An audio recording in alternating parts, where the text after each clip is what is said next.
Hello, എന്തൊക്കെയുണ്ട് വിശേഷങ്ങൾ? എല്ലാവരും സുഖമായിരിക്കുന്നു എന്ന് വിചാരിക്കുന്നു. ഇത് നമ്മുടെ 72ാമത്തെ പാർട്ടാണ്. അപ്പോൾ നമുക്ക് പാർട്ടിലേക്ക് പോയാലോ? എല്ലാവരും കമൻ്റ് ഇടാനും സബ്സ്ക്രൈബ് ചെയ്യാനും മറക്കരുത് കേട്ടോ.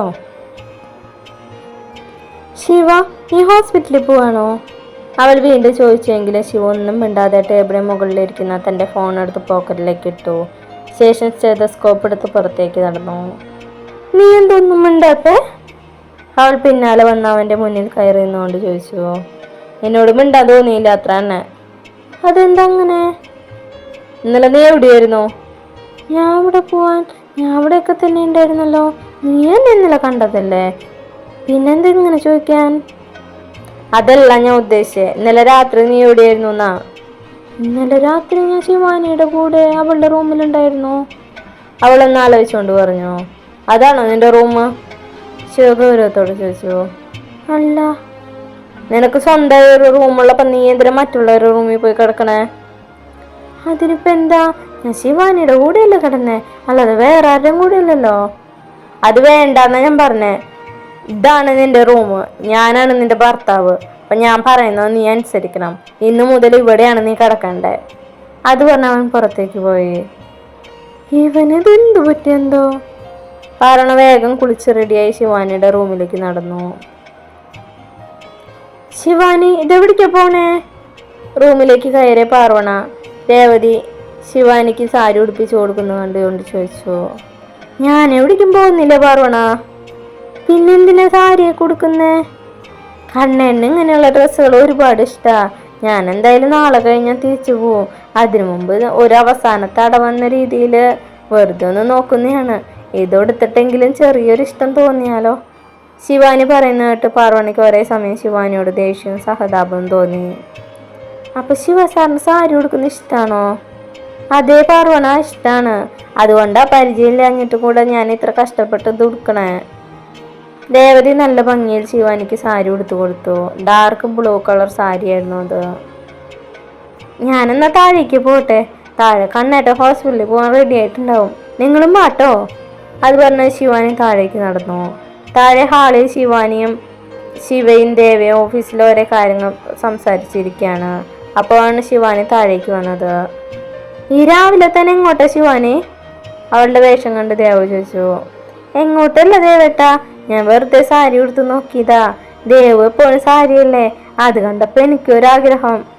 ദേവിയാണ് ചോദിച്ചെങ്കിലും ശിവയുടെ മുഖത്ത് നോക്കിയാണ് ശിവാനി അത് പറഞ്ഞത്. മറുപടിയായി ശിവ ഒന്ന് പുഞ്ചിരിച്ചു. എങ്ങനെയുണ്ട് കണ്ണേട്ടാ, ഭംഗിയുണ്ടാ? അവൾ ചോദിച്ചു. ഭംഗിയുണ്ട് ശിവാനി, ശിവ ചെറിയ പുഞ്ചിരിയോടെ പറഞ്ഞു. താങ്ക് യു കണ്ണേട്ടാ. അപ്പോഴേക്കും റിയമ്മോളും കൊണ്ട് രേവതി താഴേക്ക് വന്നു. എങ്ങനെയുണ്ട് ദേവേട്ടാ, ശിവാനിക്ക് സാരി ഉടുപ്പിച്ചു കൊടുത്തത് ഞാനാ? അവൾ ദേവയെ നോക്കി ചോദിച്ചു. അല്ലെങ്കിൽ എൻ്റെ ഭാര്യയല്ലേ, അപ്പം നന്നായില്ലെങ്കിൽ അത്ഭുതമുള്ളോ? ദേവ ചിരിയോടെ പറഞ്ഞു. പെട്ടെന്ന് ഹാളിലുള്ള എല്ലാവരുടെയും ശ്രദ്ധ സ്റ്റെയറിൽ ഇറങ്ങി വരുന്ന പാർവണയിൽ തന്നെ നിന്നു, എസ്പെഷ്യലി ശിവയുടെ. ശരിക്കും ഇവിടെ നിന്ന് എന്തെങ്കിലും പ്രത്യേകത ഉണ്ടോ? എല്ലാവരും പതിവില്ലാത്ത വേഷത്തിലാണല്ലോ. അരികിലേക്ക് നടന്നു വന്ന പാർവണയെ കണ്ട് ദേവ ചോദിച്ചു. ഞാൻ വെറുതെ എടുത്തതാ ദേവേട്ടാ, ശിവാനി എടുത്ത് കണ്ടപ്പോൾ ഒരു രസം, അതുകൊണ്ട് ഞാനും വെറുതെ എടുത്തു. എന്തായാലും നന്നായിട്ടുണ്ട്, ദേവ പറഞ്ഞു. ഞാനിതൊന്നും മമ്മിക്കും ചേച്ചിക്കും കാണിച്ചു കൊടുത്തിട്ട് വരാം. അത് പറഞ്ഞ് ഫോണുമായി ശിവാനി നേരെ പുറത്തേക്ക് പോയി. പിന്നാലെ റിയമോളും പുറത്തേക്ക് ഓടി. എങ്ങനെയുണ്ട് ശിവ, കൊള്ളോ? പാർവണ ശിവയെ നോക്കി പുഞ്ചിരോട് ചോദിച്ചു. പിന്നെ കൊള്ളാം, പാളത്ത് വെക്കാം കോലായിട്ട്. നീ എന്തെങ്ങനെ ശിവ? അന്ന് ഞാൻ സാരി ഉടുത്തപ്പോഴും ഇതേ ഡയലോഗല്ലേ പറഞ്ഞത്. ദേവേട്ടൻ പറ, എങ്ങനെയുണ്ട്, നന്നായിട്ടില്ലേ? അവൻ ദേവയ്ക്ക് നേരെ തിരിഞ്ഞു നിന്നുകൊണ്ട് ചോദിച്ചു. സൂപ്പറായിട്ടുണ്ട്, ദേവ ചിരിയോടെ പറഞ്ഞു. സൂപ്പറോ? എൻ്റെ ദേവ, നിനക്കെന്താ കണ്ണ് കാണാതെ? ഈ കോലം കണ്ടിട്ടാണോ നീ സൂപ്പറായി എന്ന് പറഞ്ഞേ? ശിവ പുച്ഛത്തോടെ ചോദിച്ചു. നീ എൻ്റെ പെങ്ങളെ അങ്ങനെ അധികം കളിയാക്കൊന്നും വേണ്ട, നിനക്ക് അസൂയാണ്. പാറുവിനെ കാണാൻ നല്ല ഭംഗിയുണ്ട്, ദേവ അവളെ സപ്പോർട്ട് ചെയ്തുകൊണ്ട് പറഞ്ഞു. അല്ലെങ്കിൽ ഇവനിപ്പം എന്നോടൊരു സ്നേഹമില്ല. ഞാൻ എന്തു ചെയ്താലും പറഞ്ഞാലും ചോദിച്ചാലും നടത്തി തരൂല്ല ദേവേട്ടാ, അവൾ പരാതിയോടെ പറഞ്ഞു. ശിവ, നീ എന്തെൻ്റെ കുട്ടിക്ക് ചെയ്തൊന്നും കൊടുക്കാത്തേ? ഇവൾക്ക് ചോദിക്കാനും പറയാനൊക്കെ ആൾക്കാരുണ്ട്. നീ പാറു, അവനെന്താ നീ പറഞ്ഞിട്ട് ചെയ്തു തരാത്തേ? ദേവ ചോദിച്ചും പാറോണ പറയട്ടെ എന്ന രീതിയിൽ ശിവയെ നോക്കി. അപകടം മണത്തെറിഞ്ഞ ശിവ സോഫയിൽ നിന്ന് എണീറ്റ് വേഗം അവളുടെ അരികിലേക്ക് വന്നു. ഞാൻ ഇന്നലെ ഇവനോടെ ഒരു മുഴുവൻ പറയുന്നതിന് മുമ്പേ ശിവ അവളുടെ വാപ്പത്തി പിടിച്ചു. അവള് പറയട്ടെ ശിവ, നീ എന്തിനാ അവളെ തടയണേ? ദേവ ചോദിച്ചു. അവളങ്ങനെ പറയണ്ട, ശിവ പറഞ്ഞു. ഞാൻ പറയട്ടെ ശിവ, എന്നെ വിട്, പാർവണ അവന്റെ കയ്യിൽ മാറ്റിക്കൊണ്ട് പറഞ്ഞു. പക്ഷെ ശിവ വേഗം അവളെ പിടിച്ചു വലിച്ച റൂമിലേക്ക് നടന്നു. നിനക്ക് നാണവും മാനവും ഇല്ലാന്ന് എനിക്ക് പണ്ടേ അറിയാം, പക്ഷെ എനിക്ക് അങ്ങനെയല്ല. അതുകൊണ്ട് ഞാൻ പോകുന്ന വരെ വായടച്ച് മിണ്ടാതിരുന്നോളാം. അത് പറഞ്ഞ് ശിവ റൂമിൽ നിന്നും താഴേക്ക് പോയി. കുറച്ചു കഴിഞ്ഞ് ശിവ ഹോസ്പിറ്റലിൽ പോയി. അന്നത്തെ ദിവസം എന്നത്തെയും പോലെ കടന്നു പോയി. വൈകുന്നേരം എല്ലാവരും കൂടി ഇരിക്കുന്ന സമയത്താണ് ശിവ ഹോസ്പിറ്റലിൽ നിന്നും വന്നത്. പതിവിന് വിപരീതമായി അവൻ ആരോടും ഒന്നും മിണ്ടാതെ റൂമിലേക്ക് പോയി. എന്താ ദേവേട്ട ശിവയ്ക്ക് പറ്റിയേ? പാർവണം പതിയെ ദേവയോടായി ചോദിച്ചു. അറിയില്ല, എന്തായാലും ഞാനൊന്ന് പോയി നോക്കിയിട്ട് വരാം. ദേവ ശിവയ്ക്ക് പിന്നാലെ റൂമിലേക്ക് പോയി. കയ്യിലുള്ള ബാഗ് ബെഡിൽ ഇട്ടുകൊണ്ട് ശിവ ബാൽക്കണിയിലേക്ക് നടന്നു. ദേവ റൂമിൽ വരുമ്പോൾ ശിവ കയ്യിലെരിയുന്ന സിഗരറ്റും പിടിച്ചുകൊണ്ട് ബാൽക്കണിയിൽ നിൽക്കാണ്. ശിവ, എന്താടാ പറ്റിയേ? ആകെ ഒരു മൂഡ് ഔട്ട്, ദേവ ചോദിച്ചു. ഒന്നുമില്ലടാ, ഹോസ്പിറ്റലിലെ തിരക്കേ. നീ കള്ളം പറയണ്ട ശിവ, എന്താ കാര്യം എന്ന് വെച്ചാൽ പറയാത്, ദേവ ഗൗരവത്തോടെ പറഞ്ഞു. അയാൾ വിളിച്ചിരുന്നു, എൻ്റെ തന്ത. ശിവാനി അവിടേക്ക് വരുമ്പോൾ അവളുടെ ഒപ്പം ഞാൻ അവിടേക്ക് ചെല്ലണമെന്ന്. അയാൾക്ക് എന്നോട് എന്തോ സംസാരിക്കാനുണ്ട് പോലും, ശിവ വെറുപ്പോടെ പറഞ്ഞു. എന്നിട്ട് നീ എന്ത് പറഞ്ഞു? ഞാൻ വരില്ല എന്ന് തറപ്പിച്ചു പറഞ്ഞു. ചിലപ്പോൾ എന്തെങ്കിലും അത്യാവശ്യ കാര്യം ഉണ്ടെങ്കിലോ ശിവ, നീ എന്തായാലും ഒന്ന് പോയിട്ട് വാ. ഇല്ല ദേവ, ഞാൻ പോവില്ല. എനിക്കറിയാം അയാൾ എന്തിനാ എന്നെ വിളിപ്പിക്കണേന്ന്. ഞാനും ശിവാനും തമ്മിലുള്ള മാരേജ് തന്നെയായിരിക്കും അയാൾക്ക് സംസാരിക്കാനും ഉണ്ടായിരിക്കുക. എന്നാലും ഒന്ന് വേണ്ട ദേവ, എനിക്ക് താല്പര്യമില്ല. നീ എന്നെ വെറുതെ നിർബന്ധിക്കരുത്. എനിക്ക് കുറച്ചു നേരം ഒറ്റയ്ക്ക് ഇരിക്കണം. ശരി, ഞാൻ താഴെ ഉണ്ടാവും. അത് പറഞ്ഞ് ദേവ പുറത്തേക്ക് പോയി. ഭക്ഷണം കഴിക്കാൻ നേരം ശിവൻ താഴേക്ക് കാണാതിരുന്നപ്പോൾ അവനെ വിളിക്കാനായിട്ട് ശിവാനി റൂമിലേക്ക് പോയി.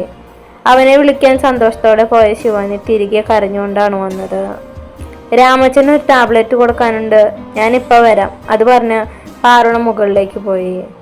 അവർ റൂമിൽ വരുമ്പോൾ ശിവ ബെഡ് റെസ്റ്റ് ചാരിയിരുന്ന് കണ്ണടച്ചിരിക്കുകയായിരുന്നു. ശിവ, പാറുണ അവൻ്റെ അരികിൽ വന്നിരുന്നു കൊണ്ട് വിളിച്ചു. അത് കേട്ടവൻ കണ്ണു തുറന്നു. നീ കഴിക്കാൻ വരുന്നില്ലേ? എനിക്ക് വേണ്ടാടി, നീ പോയി കഴിച്ചോ. അത് പറഞ്ഞതും അവൾ ബെഡിൽ നിന്ന് എണീറ്റ് അവൻ്റെ അരികിൽ വന്നു. ശേഷം അവൾ അവൻ്റെ മുഖം കയ്യിലെടുത്ത് നെറുകയിൽ തലോടി. ശിവ പാർവണയെ കണ്ണെടുക്കാതെ നോക്കിയിരുന്നു. അത് കണ്ട് പാർവണ അവനെ തന്നിലേക്ക് ചേർത്ത് പിടിച്ചു. ശിവയും അവളുടെ വയറിലൂടെ കൈ ചേർത്ത് അവളെ കെട്ടിപ്പിടിച്ചിരുന്നു. എന്ത് ടെൻഷനാണെങ്കിലും വേഗം മാറും ശിവ, അവൾ അവൻ്റെ പുറത്ത് തട്ടിക്കൊണ്ട് പറഞ്ഞു. ശിവ ഒന്നുകൂടെ അവളെ ഇറുക്കെ കെട്ടിപ്പിടിച്ചു. കുറച്ചു നേരം അവർ അങ്ങനെ തന്നെ നിന്നു. കഴിക്കാൻ വാ ശിവ, എല്ലാവരും താഴെ നിന്ന് വെയിറ്റ് ചെയ്യുക, പാറുണ അവനെ തന്നെ നിന്നും അടർത്തി മാറ്റിക്കൊണ്ട് പറഞ്ഞു. ശേഷം താഴേക്ക് പോയി. പാറുണം പോയി കഴിഞ്ഞ് കുറച്ച് സമയം കഴിഞ്ഞാണ് ശിവ താഴേക്ക് പോയത്. അവൻ ആരോടും മിണ്ടാതെ ഭക്ഷണം കഴിക്കുന്നതിന് മാത്രം ശ്രദ്ധ ചെലുത്തി. ഇടയ്ക്കിടയ്ക്ക് അവൻ്റെ ഫോണിലേക്ക് ഒരു കോൾ വരുന്നുണ്ട്. എന്നാൽ അവൻ ഒപ്പം കട്ട് ചെയ്യുകയും ചെയ്യുന്നത് എല്ലാവരും ശ്രദ്ധിക്കുന്നുണ്ടായിരുന്നു. പിന്നെയും കോൾ നിർത്താതെ അടിച്ചപ്പോൾ അവൻ ഭക്ഷണം കഴിക്കൽ നിർത്തി ദേഷ്യത്തോടെ കോൾ അറ്റൻഡ് ചെയ്ത് മുകളിലേക്ക് പോയി. ശിവാനിയുടെ റൂമിലേക്ക് പാറുണ പോകാൻ നിന്നപ്പോഴാണ് ഓപ്പൺ ബാൽക്കണിയിൽ ശിവ നിൽക്കുന്നത് കണ്ടത്. അവൾ നേരെ അവൻ്റെ അരികിലേക്ക് നടന്നു. പാറുണ തൻ്റെ അരികിലേക്ക് വന്നതൊന്നും ശിവ അറിഞ്ഞിരുന്നില്ല. ശിവ, നീ കിടക്കുന്നില്ലേ? ഇല്ല, അവൻ ഗൗരവത്തോടെ പറഞ്ഞു. നിനക്കെന്തെങ്കിലും ടെൻഷൻ ഉണ്ടെങ്കിൽ പറ ശിവ. ഒന്നുമില്ല. പിന്നെന്താ നിനക്ക് പറ്റിയ? കുറച്ച് സമാധാനം തരും എനിക്ക്. എല്ലാ ശല്യങ്ങളും കൂടെ എൻ്റെ തലയിലാണ്. ഒരു സമാധാനം തരാതെ പിന്നാലെ നടന്നോളും, ശിവ പെട്ടെന്നുള്ള ദേഷ്യത്തിൽ പറഞ്ഞു. പിന്നീടാണ് താൻ എന്താണ് പറഞ്ഞതെന്ന് ബോധം അവന് വന്നത്. അപ്പോൾ ഞാൻ നിനക്കൊരു ശല്യമാണല്ലേ? പാറണം നിറഞ്ഞു വന്ന കണ്ണുകൾ തുടച്ച് തിരികെ നടന്നു. ശിവ അവളെ തടഞ്ഞു. സോറി സോറി സോറി, ഞാൻ പെട്ടെന്നുള്ള ദേഷ്യത്തെ അറിയാതെ പറഞ്ഞതാ. എനിക്ക് പോവണം, പാറണ അവൻ്റെ കൈ താറ്റി മാറ്റിക്കൊണ്ട് പറഞ്ഞു. അങ്ങനെ പോവില്ലടി, ഇന്ന് ഡാഡിയും അമ്മയും എല്ലാം വിളിച്ചിരുന്നു. ഞാൻ ശിവാനിയുടെ ഒപ്പം അവിടേക്ക് വരണമെന്ന് പറയാൻ. അതെല്ലാം ആലോചിച്ച് എനിക്ക് പ്രാന്ത് പിടിക്കുക. ഇതിൻ്റെ ഇടയിലും നീ കൂടെ ഇങ്ങനെ പിണങ്ങി പോവല്ലേ പ്ലീസ്. എനിക്ക് പിണക്കൊന്നുമില്ല ശിവ, ഞാനിവിടെ നിന്ന് എൻ്റെ സമാധാനം കളയുന്നില്ല. ഇനി ഞാനായിട്ടൊരു ശല്യമാവണ്ട. അവൾ മുഖം തിരിച്ചുകൊണ്ട് പറഞ്ഞു. ആണോ, ശല്യാവില്ലേ? ശിവ അവളെ തന്നെ വലിച്ച് തന്നിലേക്ക് അടുപ്പിച്ചു. ഇല്ല, അവൾ മുഖം വീർപ്പിച്ച് തന്നെ പറഞ്ഞു. ആണോ, ശരിക്കും? അവൻ്റെ മുഖഭാവം കണ്ട് പാറുണ അവനെ നിന്ന് അകന്നു മാറി. അവൾ പിന്നിലേക്ക് പോകുന്നതനുസരിച്ച് ശിവയും നടന്നു. അവൻ പെട്ടെന്ന് അവളെ പിടിച്ച് വലിച്ച് ബാൽക്കണിയിലെ ഇടതുവശത്തെ കോർണറിലേക്ക് നിർത്തി. ഒരു കൈ ബാൽക്കണിയിലെ റീലിലും മറുകൈ ചുമരിലും വെച്ച് അവളെ ലോക്ക് ചെയ്തു. എന്ത് ശിവ, എന്ത് ചെയ്യണ നീ? പാർവണ വിറയലോട് ചോദിച്ചു. നിനക്കല്ലേ പരാതി ഉണ്ടായിരുന്നേ, ഞാൻ പറയുന്ന ഒന്നും ഞാൻ കേൾക്കുന്നില്ല എന്ന്. എന്തായാലും ആ പരാതി ഞാൻ തീർത്തു തരാം, അവനൊരു പ്രത്യേക ഭാവത്തിൽ പറഞ്ഞു. പരാതിയാ? എനിക്കാ? എനിക്കൊരു പരാതിയില്ല, അവൾ വിക്കലോടെ പറഞ്ഞു. ഇപ്പം അങ്ങനെയായോ? നീയല്ലേ ഉമ്മ വേണമെന്ന് പറഞ്ഞേ എൻ്റെ പിന്നാലെ നടന്നേ? അത് ഞാൻ വെറുതെ നിന്റെ ഇഷ്ടം പിടിപ്പിക്കാനായി പറഞ്ഞതാ. എന്നാ ഞാൻ ശരിക്കും പറഞ്ഞതാ. അത് പറഞ്ഞ ശിവ തൻ്റെ കൈകൾ അവളുടെ കൈകളിൽ കോർത്ത് അവളിലേക്ക് ചേർന്ന് നിന്നു. അവൻ്റെ സ്പർശനം അവളുടെ ശരീരമാകെ ഒരു വിറയിൽ ഉണ്ടാക്കിയിരുന്നു. ശിവ, അവൾ പതിയെ വിളിച്ചു. എന്താടി? എനിക്ക് റൂമിലേക്ക് പോകണം, എന്നെ വിട്. നിനക്ക് പോവാൻ എന്താ അത്ര തിരക്ക്? അതിന് മാത്രം എന്താ അവിടെ എടുത്തു വെച്ചിരിക്കണേ? അവൻ കുറുമ്പോടെ പറഞ്ഞ് അവളുടെ കവളിൽ പതിയെ ഒന്ന് കടിച്ചു. അവളിൽ നിന്നും ഉയർന്നു വന്ന ശബ്ദം അവൻ്റെ രക്തത്തെയും ചൂട് പിടിപ്പിച്ചു. അതിൻ്റെ ഭാഗമായി അവൻ്റെ കൈകൾ അവളുടെ ഇടുപ്പിൽ മുറുകി. അടിവയറ്റിൽ നിന്നും ശരീരത്തിലേക്ക് ആകെ പടർന്നു വരുന്ന ഒരു തണുപ്പിൽ അവൾ പിടഞ്ഞുകൊണ്ട് അവൻ്റെ പുറത്ത് മുറുകെ പിടിച്ചു. അവളുടെ നഖങ്ങൾ പുറത്ത് സൃഷ്ടിച്ച വേദനയൊന്നും ശിവ ആ സമയത്ത് അറിഞ്ഞിരുന്നില്ല. അവൻ്റെ കണ്ണുകൾ അവളുടെ വിറയ്ക്കുന്ന റോസ് ചുണ്ടുകളിൽ മാത്രമായിരുന്നു. അതിലേക്ക് ആഴ്ന്നിറങ്ങാൻ അവൻ്റെ ഹൃദയം വെമ്പൽ കൊണ്ടു. അവൻ്റെ മുഖം തന്നിലേക്ക് അടുത്തു വരുന്ന അറിഞ്ഞ പാർവണ തൻ്റെ തല സൈഡിലേക്ക് തിരിച്ചു. എന്നാൽ ശിവ അവളുടെ പിൻകഴുത്തിൽ പിടിച്ച് അവളുടെ മുഖം തൻ്റെ നേർക്ക് തിരിച്ചു. ശിവ ഒന്ന് ഉയർന്ന് അവളുടെ നെറ്റിയിൽ ഉമ്മ വെച്ചു. ശേഷം അവൻ്റെ ചുണ്ടുകൾ അവളുടെ നാസികയിലൂടെ തഴുകി ഇറങ്ങി അവളുടെ ചുണ്ടുകളിൽ തട്ടി നിന്നു. ശിവ പതിയെ കണ്ണുകൾ അടച്ച് തൻ്റെ ചുണ്ടുകൾ അവളിലേക്ക് ചേർത്തു. അവൻ്റെ മൃദുവായ ചുണ്ടുകൾ തന്നിലേക്ക് പതിഞ്ഞതും അവളുടെ കണ്ണുകളും കൂമ്പി അടഞ്ഞിരുന്നു. അവൻ്റെ ചുണ്ടുകൾ അവളുടെ മേൽചുണ്ടിനെയും കീഴ്ചുണ്ടിനെയും മാറി മാറി നുകർന്നുകൊണ്ടിരുന്നു. ഓരോ നിമിഷം കഴിയുന്തോറും ചുംബനത്തിൻ്റെ തീവ്രത കൂടി വന്നിരുന്നു. ചുംബനങ്ങളെയും കടന്നവരെ നാണുകൾ തമ്മിൽ കെട്ടുപിണഞ്ഞു. സാരി ഒരു ഭാഗത്തേക്ക് നീക്കി അവൻ്റെ കൈകൾ അനാവൃതമായി അവളുടെ വയറിലൂടെ ഓടി നടന്നു. ശിവ, പറ്റുന്നില്ലാടാ, അവൻ അവളെ തള്ളി മാറ്റി കിതച്ചുകൊണ്ട് പറഞ്ഞു. അത് കേട്ട് ശിവ ഒരു പുഞ്ചിരിയോടെ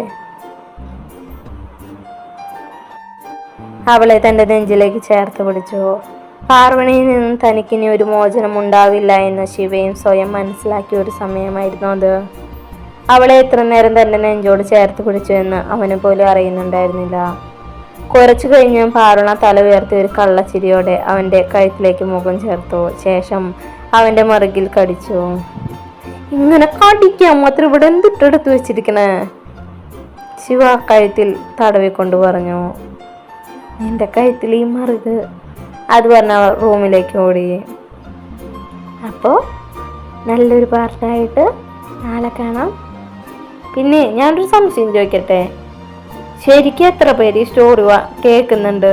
വ്യൂവേഴ്സ് എല്ലാം 1K മേലെയുണ്ട്. എന്നാൽ റേറ്റിംഗ് വരുന്നത് ആകെ ഒരു 5-6 പേര് മാത്രമേ ഉള്ളൂ. അപ്പോൾ ഈ ബാക്കിയുള്ള 800 സംതിങ് പേരും 900 സംതിങ് പേര് എന്താ ചെയ്യണേ? വായിക്കുന്നില്ലേ അതോ കേൾക്കുന്നില്ലേ സ്റ്റോറി? എന്താ സംഭവം എനിക്ക് മനസ്സിലാവുന്നില്ല, അതുകൊണ്ട് ചോദിക്കണേ. അപ്പോൾ നല്ലൊരു പാർട്ടായിട്ട് നാളെ കാണാം. ഇനിയെങ്കിലും കമൻ്റ് ഇടൂ ഗൈസ്. അപ്പോൾ എന്നോട് ഇത്തിരി ഒരു തരുമ്പെങ്കിലും സ്നേഹം ഉണ്ടെങ്കിൽ നിങ്ങൾ ഈ സ്റ്റോറിക്ക് കമൻ്റ് ഇടും. ഇത്രയും റൊമാൻസായിട്ട് ഞാൻ വായിച്ചതല്ലേ, ഇത്രയും റൊമാൻറ്റിക്കായിട്ട് ഞാൻ പറഞ്ഞതല്ലേ. അപ്പം നിങ്ങളത് കേൾക്കുമെന്ന് വിചാരിക്കുന്നു, കമൻ്റ് ഇടുമെന്ന് വിചാരിക്കുന്നു. Bye, thank U.